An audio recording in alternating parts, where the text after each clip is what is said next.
Hello guys, আজকে আমি দেখবো কিভাবে একটা সার্কেলের মধ্যে একটা ছবি অ্যাড করা যায়। তো এটা করার জন্য আমি ফার্স্টে কি করব? ফার্স্টে আমি এখানে যাব, এলিপস টুলে রাইট ক্লিক করব। এই এলিপস টুলে ক্লিক করব, সার্কেল নিব। দেন অল্টার প্লাস শিফট ক্লিক করে আমি একটা পারফেক্ট সাইজের সার্কেল নিব। নিলাম। নেওয়ার পরে এখন এখান থেকে আমি কালার চেঞ্জ করব। কালার আমি এটা দিলাম। দেওয়ার পরে সিলেকশন টুলে ক্লিক ক্লিক করব। দেন কন্ট্রোল সি এফ ক্লিক করব। এখন আমি এটাকে ছোট করব। অল্টার প্লাস শিফট ক্লিক করে পারফেক্ট সাইজে একটা ছোট করব হালকা। করার পরে এখন আমি এখান থেকে কালারটা চেঞ্জ করে দিব।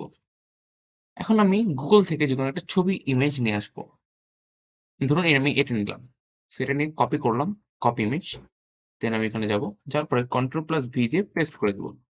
এখন অল্টার প্লাস শিফট ক্লিক করে এটাকে আমি ছোট করে নিব।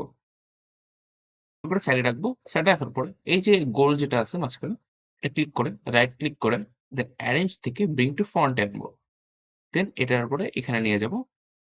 নিয়ে যেয়ে অল্টার প্লাস শিফট ক্লিক করে এটা একটু ছোট করে দিব। যেন আমি পুরো পিকচারটা আমি পাই।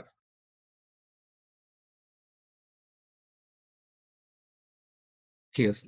এখন নেওয়ার পরে এখন আমি শিফট ক্লিক করে ২ টা সিলেক্ট করব। দেন কন্ট্রোল প্লাস 7 দিব। দেখুন হয়ে গেল। মাঝখানে এখন আপনি এটা চাইলে আলাদা করে নিয়ে আসতে পারেন। এটা আপনি ডিলিট করে দেন। করে নিয়ে দেখুন ইজি ওয়েতে হয়ে গেল। খুব সুন্দর না?